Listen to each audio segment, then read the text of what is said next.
పూర్వజ అందరికన్నా ముందు పుట్టింది. మీరు ఏది ముందు పుట్టింది అనుకుంటున్నారో దానికన్నా ముందు ఆవిడే పుట్టింది. పరమేశ్వరుడు అంతే, ఆయనకి ప్రవర్ లేదు. అందుకే అందరికన్నా ముందు పుట్టిన వాడికి ఈ పాటికి జుట్టు నిలిచిపోతుందండి, నిలిచిపోయి ఉండాలి. కానీ ఆవిడికి పేరు నిత్య యవ్వన, ఆయనకి మౌనవ్యాఖ్యా ప్రకటిత పరబ్రహ్మతత్వం యువానం వర్షిష్టాంతే వసదృషుగణైరవృతం బ్రహ్మనిష్టై ఆచార్యేంద్రం కరకలిత చిన్ముద్రమానందరూపం స్వాత్మారామం ముదితవదనం దక్షిణామూర్తిమీడే. వృద్ధా శిష్యా గురుర్యువా, ఆయన యువకుడు. ఆయన యువకుడు, ఆవిడ ఎప్పుడు నిత్య యవ్వన. ఎలాగండి సంభవం అది? పైగా శంకరాచార్యులు వారు అమ్మవారి జుట్టు గురించి చెప్పారు చోట. ఎందుకు అమ్మవారి జుట్టు గురించి చెప్పడం అంటే, ఎవరు అమ్మవారి జుట్టు మీద ధ్యానం చేస్తారో వాళ్ళకి అజ్ఞానం పోతుంది. అందుకే శంకరులు సౌందర్యలహరి చేస్తే ధునోతుద్ధాంతం నస్తులిత దళిత ఇందీవరవనం ఘనస్నిగ్ధశ్లక్షణం చికుర నికురంబం తవ శివే యదీయం సౌరభ్యం సహజముపలబ్ధం సుమనసో వసంతస్మిన్ మన్యే వల్లమధనవాటీ విటపినాం అంటారు. ఆవిడ జుట్టు నల్ల కలువల తండంలా ఉంటుంది. ఎలా మరి తెల్లగా ఎందుకు ఉండదు? ఎప్పుడూ నిశ్చయవనంలో ఎలా ఉంటారు అంటే, వాళ్ళు కాలమునకు లొంగిపోయేవారు కారు, వాళ్ళు కాలాతీతులు. అందుకే ఆయన బ్రహ్మమస్తకావలి నిబద్ధతే నమ శివాయ అంటారు శంకరాచార్యుల వారు. సృష్టి చేసిన బ్రహ్మలు ఎందరో వెళ్ళిపోయారు, వెళ్ళిపోయిన బ్రహ్మలందరి తలకాయ కూడా బాగుండదు, కింద పడిపోతాయని ఆ పుర్రెలన్నీ ఆయన మెడలో వేసుకున్నాడు. అంటే ఇంతమంది బ్రహ్మల పుర్రెలు ఉన్నాయంటే ఇంతమంది బ్రహ్మలు వెళ్ళిపోయారు, ఆయన అలాగే ఉన్నారు. అంటే ఆయన కాలాతీతుడు. అదే నటరాజతత్వం. నటరాజతత్వంలో ఒక చోట ఢమరుకు ఉంటుంది. ఢమరుక సృష్టి, చిరునవ్వు స్థితి, ఒకవైపు అగ్నిగుండం లయ. సృష్టి స్థితి లయ ఆయనలోంచి వస్తాయి. నేను ఇసుకలోంచి ఓ బొమ్మ తీసి తయారు చేశాను, శివలింగం తయారు చేశాను. ఇసుకలోంచి శివలింగం చేశాను సృష్టి. కాసేపు అలా అట్లే పెట్టాను, బాగుందనుకున్నాను. కొంచెం సేపు ఆగి ఆ ఇసుకని ఇసుకలో కలిపేశాను శివలింగాన్ని. ఇప్పుడు నేను శివలింగాన్ని తయారు చేసి ఆ ఇసుకలోకే మళ్ళీ శివలింగాన్ని కలిపేసేయడానికి మధ్యలో ఉన్నదేదో అది స్థితి. అందులో పుట్టి అందులోకి వెళ్ళిపోయే లోపల మధ్యలో ఉన్నదాన్ని స్థితి అంటారు. డేట్ ఆఫ్ బర్త్కి డేట్ ఆఫ్ డెత్కి మధ్యలో ఉన్న టైము స్థితి. ఇప్పుడు ఆయనలోంచి వచ్చి ఆయనలోకి వెళ్ళిపోతే స్థితి ఎవరు? ఆయనే. ఆయనలోంచి వస్తే బ్రహ్మ ఎవరు? ఆయనే. ఆయనలోకి వెళ్ళిపోతే లయకారకుడు ఎవరు? ఆయనే. కాబట్టి సృష్టికర్త, స్థితికర్త, ప్రళయకర్త ఏకస్త్వమేవ బహుధా భవభాసి లోకే నిశంకధీర్ వృషభకేతన మల్లినాథ శ్రీభ్రామరి ప్రియ సుఖాశ్రయ లోకనాథ శ్రీమల్లికార్జున విభో తవ సుప్రభాతం. ఆయనే అన్నీ అయి ఉంటాడు. అదే నటరాజతత్వం. ఆయనే కదుపుతుంటాడు ఈ లోకాన్నంతటినీ. అందుకని నటరాజుగా కదలిక. ఈ కదలికల వెనక నువ్వు కదలకుండా కూర్చుని ఆ కదులుతున్న వాణ్ణి పట్టుకోవాలంటే నువ్వు కదలకుండా నిలబడిపోవాలి. అలా కూర్చో బ్రహ్మతత్వం అందుతుందని చెప్పడం, ఓ కాలిలా ఊర్ధ్వముఖ చలనంగా పైకి లేపడం. నువ్వు ధ్యానంలో ఉండి ఊర్ధ్వముఖ చలనం చేసి ఈశ్వరుణ్ణి పట్టుకో అని చెప్పడం. కాబట్టి ఆ పరమేశ్వరుడు ఎందుకు చంద్రరేఖని ధరిస్తాడు అంటే, ఆయన కాలాతీతుడు. కాలాతీతుడెవరో వాడు మిమ్మల్ని కాలాతీతుల్ని చెయ్యాలి. అంటే మళ్ళీ పుట్టవలసిన అవసరం లేని స్థితిని ఇవ్వాలి. మళ్ళీ పుట్టవలసిన అవసరం లేని స్థితి కలగాలంటే యథార్థ జ్ఞానము కలగాలి. యథార్థ జ్ఞానము కలగాలి అంటే అజ్ఞానము పోవాలి. అజ్ఞానమును పోయేటట్టు చేయగలిగిన వాడు, జ్ఞానమును ఇయ్యగలిగిన వాడు పరమశివుడు. అందుకే జ్ఞానం ఎవరి వలన వస్తుంది అంటే ఒక్క శివానుగ్రహంగానే వస్తుంది. అంటే నా ఉద్దేశ్యం విష్ణువు చెయ్యరని కాదు. మీరు ఎప్పుడో ఒకటి గుర్తుపెట్టుకోవాలి. నేను ఇలా అన్నప్పుడు విష్ణువు అందులో చేరే ఉంటారు అని గుర్తుపెట్టుకోవాలి. లేకపోతే కృష్ణుడు జగద్గురు ఎలా అయ్యారండి? కృష్ణం వందే జగద్గురుం అంటలేదు. నేను భేదం చెప్తున్నానని మీరు ఎప్పుడు అనుకోకూడదు. అలా నేను ఎప్పుడు చెప్పను కూడా. అంతకన్నా అసహ్యకరమైన విషయం ఇంకోటి లేదు. ఉన్నదొక్కటే పదార్థం అని చెప్తున్నప్పుడు ఇంకోటి భేదం ఎలా వస్తుంది? కాబట్టి అటువంటి పరమేశ్వరుడు చంద్రరేఖని ధరించాడు అంటే ఆయన కాలాతీతుడై ఉన్నాడు. ఆయనే మిమ్మల్ని కూడా కాలాతీతుల్ని చేస్తాడు. కాబట్టి శిరస్తే శీతాంశౌ. ఇప్పుడు ఆయనకి నువ్వు అసలు ఏం చేయగలవు? ఆయన నిన్ను మళ్ళీ పుట్టకుండా చెయ్యగలిగిన వాడు. ఇక నువ్వు ఆయనకి చేసేదే ఉంది? చరణయుగళస్తే అఖిల శుభౌ. శుభము అన్న మాట నీకు ఏది ఉన్నదో అవన్నీ శంకరుడి పాదాల మీద పడి ఉంటాయి.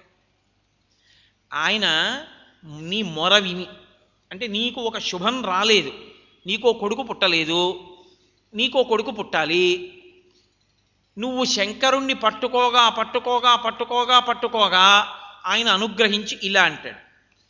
అంటే ఆ శుభం లేచి ఎగిరొచ్చి నీ రాజద్వారపు గడపని పట్టుకుంటుంది, అది తోరణం అవుతుంది.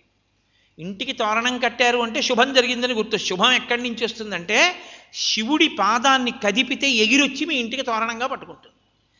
కాబట్టి చరణయుగళస్తే అఖిల శుభౌ, శుభమన్న మాటకి అర్థమేమి? పుట్టుక దగ్గర నుంచి అనాయాసంగా వెళ్ళడం, ఇంకా మళ్ళీ రావలసినటువంటి అవసరం లేకుండా వెళ్ళిపోవడం. అక్కడ మధ్యలో ఉండేటటువంటివన్నీ శుభ పరంపరలే. ఈ పరంపర గృహస్థు కొన్ని కోరుకోవాలి, బ్రహ్మచారి కొన్ని కోరుకోవాలి, సన్యాసికి కొన్ని ఉంటాయి. ఎవరికి కావలసినటువంటి ఏ సుఖమైనా ఏ శుభమైనా ఇవ్వగలిగిన వాడు పరమేశ్వరుడు ఒక్కడే. ఎందుకో తెలుసా అండి? నేను మీతో ఒకరోజు ఉపన్యాసంలో మనవి చేసి, ఆ కట్టు మీద కట్టు ఒకటి ఉంటుంది జీవితంలో అని. ఒక స్థితి వరకు బ్రహ్మచారి బాగుంటుంది, ఒక స్థితి దాటిన తర్వాత గృహస్థు బాగుంటుంది, ఒక స్థితి దాటిన తర్వాత తండ్రి కాలేదు, పెద్ద దోషం వచ్చేస్తుంది, చాలా పెద్ద దోషం వస్తుంది. తల్లి కాలేదు, చాలా పెద్ద దోషం వచ్చేస్తుంది. ఎందుకో తెలుసా? వాళ్ళకు కొన్ని అధికారాలు పోతాయి. పెళ్లి చేసుకోలేదు, ఇలాంటి కొడుకుని కన్నామని పితృదేవతల్ని తల కిందకి కాళ్ళు పైకి పెట్టి కట్టేస్తారు. ఇంట్లో పెళ్లి కానటువంటి పిల్లవాడు కాని పిల్ల కాని ఉండిపోతే వాళ్ళ పితృదేవతల్ని తరించనివ్వరు, తల కిందకి పెట్టి కాళ్ళు పైకి కడతారు. ఎందుకు అలా ఉండిపోయావు? నీ ఇంట ఒకడికి పెళ్ళవ్వకుండా ఉండిపోయాడు, అలా ఉండిపోయాడు కాబట్టి ఎంత పుణ్యం జరుగుతున్నా నీ ఖాతాలో పడనివ్వం, తిరగేసి కడతాం. ధర్మానికి వ్యతిరేకమైన సంతానాన్ని కన్నావు, వాళ్ళు నేను ఇచ్చిన మాట మన్నించట్లేదు, కట్టు మీద కట్టు వాళ్ళు వేసుకోవట్లా, వాడు అలా ఉండిపోయాడు. సన్యాసము తీసుకోలేదు, పెళ్లి చేసుకోలేదు, నిత్య బ్రహ్మచర్యం ఎలా కుదురుతుంది? నేను తినే చెప్పాను అనుకుంటున్నారేమో, దేవీ భాగవతంలో జరత్వారోపాఖ్యానం చదవండి మీరు కావాలంటే. కాబట్టి కట్టు మీద కట్టు వేసుకోవలసిందే, తప్పదది. అలా వేసుకుంటేనే మీరు ఆఖరికి ఏ కట్టు లేని స్థితిని పొందుతారు. లేకపోతే శరీరంలో పొటమరించేటటువంటి కొన్ని అంతర్గత శత్రువుల్ని గెలవలేరు మీరు. అందుచేత ఈశ్వరుడు మనకి ఎన్ని శుభ పరంపరలైనా ఆయన మాట మన్నించడం చేత ఇవ్వగలడు. నేను మీతో ఒక మాట మనవి చేస్తాను. మీరు శుభ పరంపరలు ఇచ్చుట అని నేనంటే కేవలం మీకు కామితములను ఇచ్చుట, ఏదో మీరు కోరికలు తీర్చేస్తాడు అని నేను ప్రతిపాదన చెయ్యను. అది చాలా లీకి మాట, అలా మాట్లాడను నేను. మీకు పూనికుంటే మీకు ఇస్తాడు అని నేను అంటాను. నేను ఎందుకు ఈ మాట అంటున్నానంటే, శంకరాచార్యుల వారు పుట్టక పూర్వం శివగురువు వాళ్ళ నాన్నగారు, ఆర్యాంబ వాళ్ళ తల్లిగారు, వీళ్ళిద్దరూ త్రిశూర్ అని చెప్పి ఒక క్షేత్రం, ఇప్పటికీ మీరు వెడితే చూడొచ్చు, అత్యద్భుతమైన క్షేత్రం. అందులో కొన్ని వందల సంవత్సరాల క్రితం శివలింగానికి అభిషేకం చేసేసిన నెయ్యి పేరుకుపోయి ఉంటుంది. దాని చుట్టూ దీపాలు వెలుగుతుంటాయి, 1, 2 కాదు, ఎన్ని దీపాలో వెలుగుతుంటాయి. శివలింగం మీద ఇంత చిన్న పిసరు నెయ్యి కూడా కరగదు. మీరు నెయ్యి ఇస్తానంటే వాళ్ళు ఒప్పుకోరు, మీరు ద్రవ్యం కట్టడమే. వాళ్ళు ఎంతో శ్రద్ధాభక్తులతో మడికట్టుకుని తీసినటువంటి నేతిని అర్చకులు మీ పేరు మీద లోపలికి తీసుకెడతారు, తీసుకెళ్ళి నేతిని అభిషేకం చేస్తారు. ఆ నెయ్యి ఎప్పటిదో తెలుసా అండి? త్రిశూర్ శివలింగం మీద అభిషేకం చేసిన నెయ్యి కొన్ని వందల సంవత్సరాల క్రితం అభిషేకం చేసింది. ఒక్కొక్కచో 3, 4, 600 సంవత్సరాల క్రితం అభిషేకం చేసిన నెయ్యి శివలింగం మీద ఉంటుంది ఇప్పటికీ. కానీ ఒక ఈగ కానీ, ఒక చీమ కానీ, ఒక దోమ కానీ అంతరాలయంలో ఉండదు. ఇన్ని దీపాలు వెలిగినా నెయ్యి కరగదు.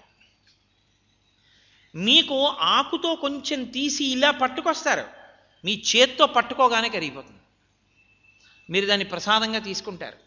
ఆ త్రిశూర్ సంతానం కలగకుండా ఏదైనా దోషం ఉండిపోతే పెళ్లి కాక ముందు అక్కడికి వెడితే తద్దోష నివారణ జరుగుతుంది అంటారు. అందుకే ఆడపిల్లకి పెళ్లి చేసే ముందు త్రిశూర్ తీసుకొచ్చి కన్యాదానం చేస్తారు. నేను నా కూతురికి కన్యాదానం చేసినప్పుడు అలా త్రిశూర్ తీసుకొచ్చి కన్యాదానం చేశాను. కాబట్టి అంటే అది నా గొప్పని నేను చెప్పలేదు, ఈశ్వరుడు అలా అనుగ్రహించాడు. అది ఈశ్వరుని యొక్క ప్రత్యక్ష స్వరూపానికి నిదర్శనం త్రిశూర్. అక్కడ అర్చకులు ఇంటికి వెళ్ళాలంటే చక్రవర్తులు వెళ్ళినట్టు పెడతారు, అంత పెద్ద అట్టహాసంతో పెడతారు వాళ్ళ ఇంటికి. వాళ్ళు మళ్ళీ కొన్ని నెలల పాటు ఉండిపోతే దేవాలయంలో ఉండడమే, ఇంటికి వెళ్ళడం ఉండదు వాళ్ళకి. అంతంత ప్రఖ్యాతమైనటువంటి దేవాలయాలు, అటువంటి పరమశివ స్వరూపం. ఆయన ఏదైనా ఇవ్వగలడు. బిడ్డలు పుట్టలేదు ఆ శివగురువు ఆర్యాంబకి.